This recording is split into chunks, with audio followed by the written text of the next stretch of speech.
Urban agriculture is a key component of a sustainable city. Amsterdam is filled with locations that each uniquely embody it. Visiting some of these different locations throughout the city showcases how urban agriculture is attainable on large, mid, and small scales. Each individual in this documentary discusses how climate change is a growing concern for our planet. QO Hotel, the leader of sustainability in the hotel industry throughout all of Europe, utilizes a rooftop greenhouse that provides freshly grown vegetables and herbs to the hotel's restaurant. Urban farming is very old because the oldest street of Amsterdam is called the Warmoestraat. And a warmoesenier was a veggie grower like 300 years ago. They had to produce distinctive vegetables so they could survive in the cities. Because when they were on the market, in the oldest street of Amsterdam, then the people came over there and they said, hey, I never saw this, I want to pay more for that because it's special. So actually that's what we do here as well, distinctive, specialized produce. But obviously we can't feed the whole hotel or the 2 restaurants in the hotel, so we really made a choice in what kind of produce we want to be self-sufficient.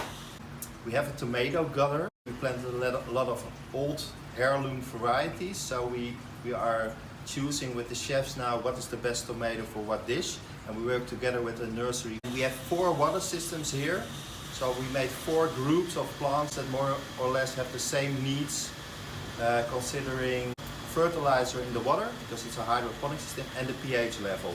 We started with artificial fertilizer, and actually I'm growing those 4 systems totally on organic fertilizer. And we grow on an organic plug, which is also quite new for these systems. Normally they grow on rock wool, but we thought an organic plug would fit much better in the sustainable thing of the hotel. Well, we had a heat wave here, and this was opened, this greenhouse, in March. It was quite hot in here, so we had some climatic problems in the greenhouse. So from time to time this was an intensive care department, but we survived. Urban farming, you have to connect it with multiple disciplines. For instance, a hotel and a restaurant. There are all kind of projects, from very small, very simple to very complicated like this. With a functioning similar to QO Hotel, Hop Beer Garden, located on the rooftop of Hotel Casa, aims to grow crops for the hotel's restaurant and bar. However, hops production and utilization of crops is not as substantial. Our concept here, it's a beer garden. Craft beers in Amsterdam is a really, really big thing right now. We also at the gardens, we've got a company, they grow this for us. They grow us like the start, and then they come and plant it, and then every 3 weeks we get new stuff. So we try to use it as well. Our concept is that it's mainly for decoration. I wish I could say we use it all, but I'm not gonna lie, we don't use it all. This garden is not big enough to completely use it like the QO Hotel. We use the mints, we use the herbs, we try to. For most restaurants, it's, if you want to have everything biological and everything from a rooftop bar, it's going to be too expensive. And then you're also going to have to charge a lot more to the customers. With the heat this summer, a few weeks ago we had 37 degrees. The highest recorded temperature ever in Holland was 38 point something. So much died, even though we kept giving it water. We've had a lot of issues with it. So we actually want to try to, for next year, even though we really like it and people really like it, want to make it a little bit smaller. Climate change does affect our urban farming because 37 degrees is for, like, maybe rosemary thyme can take it, but not everything. I think we're going to have to adapt and have to, I don't know, sort of make greenhouses or cover it. You can do something about it. Only 5% of the rooftops in Amsterdam or Holland is used, and there are a lot more rooftops which can be used. You can have a bar with a garden like we have, but you can also have a big greenhouse and only grow. So it's whatever you want. It's whatever you want to do. Le Compostier strives to reduce food waste through a creative composting process that leads to small gardens, which he calls worm hotels, located on various streets throughout all of Amsterdam. He is actually planning on building a worm hotel at the QO rooftop garden. Composting is helping us to become more sustainable because to compost organic matter is a beautiful way to give it a new purpose. If you let it rot, it actually is going to turn into substances that are poisonous.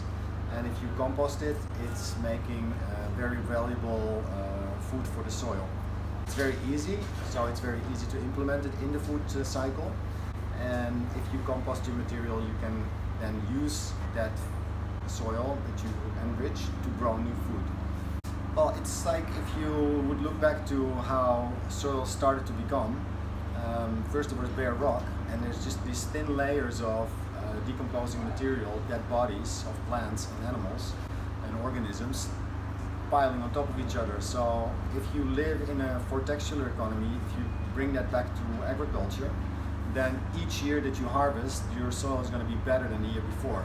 It's so normal for us to just grab whatever without even thinking if we're going to use it. So much food goes into the fridge and then is forgotten about. I am now developing them in such a way that other people can start building their own. So my next step would be to actually teach cities how to use them and start their own worm hotel networks. De Hortus is a botanical garden that aims to educate people on agriculture and its importance to the world. Well, I'm a gardener, so I do the gardening, and I have a technical background. This is a subtropical house, so it's kept frost-free in the winter. That's about it. So it doesn't need much heating, but only in the winter. Tropical house, it's with humidity and warm all year round, 24 degrees at least. Not much fruit here. Sometimes there are bananas or papayas or stuff, and we eat them, yeah.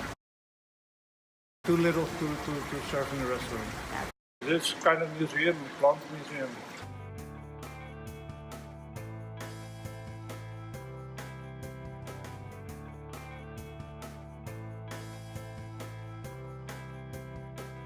Even smaller scale technology plays a growing role in the agriculture sector. Grown Gamal is a community-based gardening project led by volunteers that inspires local individuals to incorporate urban farming into their own lives through various processes. My name is Henk.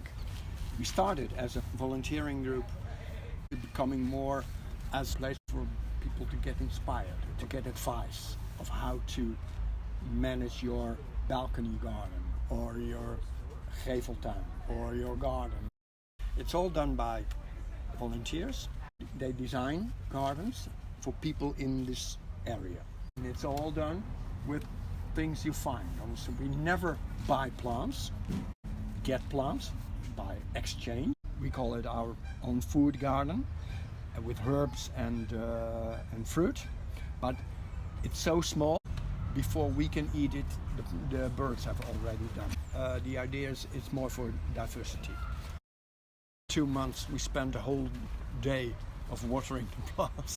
We know what is going to happen. If it's dry, it's drier. When it rains heavily. We never had a summer of 36, 37 degrees. Periods of heat wave becomes longer, not for 3 days, but for 2 weeks. That's something you have to cope with. It's very important that it's going to be a change of thinking about food to get the whole transport industry out of the food industry. So bring it more into the area you live, and don't expect to eat strawberries on Christmas, because we never did. Why should we do it now?